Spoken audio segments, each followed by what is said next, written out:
I am the Tofu Golem. Please enjoy the video. In this video, I will explain how to play UFC 4 PS4 controls. To begin, use the left analog stick to move your fighter around the octagon.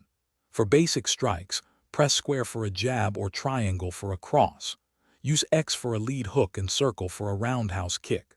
Remember to hold R2 to block high strikes, protecting your head and upper body from incoming attacks. Mastering these fundamental movements and strikes is your first step to victory. Now let's elevate your striking game. Combine square, triangle, X, and circle for devastating combos.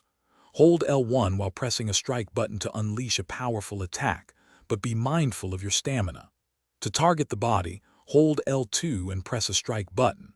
Practice head movement by holding L1 and flicking the left analog stick, allowing you to slip punches and set up counters.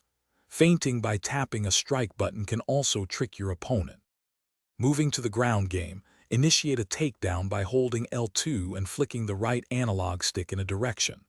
Once on the ground, use the right analog stick to transition to more dominant positions.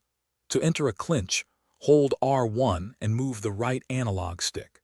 Defend against takedowns by holding L2 and R2 when your opponent attempts one. From a dominant ground position, press strike buttons for ground and pound. Escaping the clinch requires moving the left analog stick and pressing a direction. For robust defense, block low strikes by holding both L2 and R2. You can parry an incoming strike by holding R1 and pressing the corresponding strike button just as it lands, creating an opening. To initiate a submission, hold L2 and R1, then flick the right analog stick. When defending a submission, use the right analog stick to navigate the minigame and escape. Remember to manage your stamina. It is crucial for both offensive and defensive actions throughout the fight. Thanks for watching. Consider subscribing if we helped you today.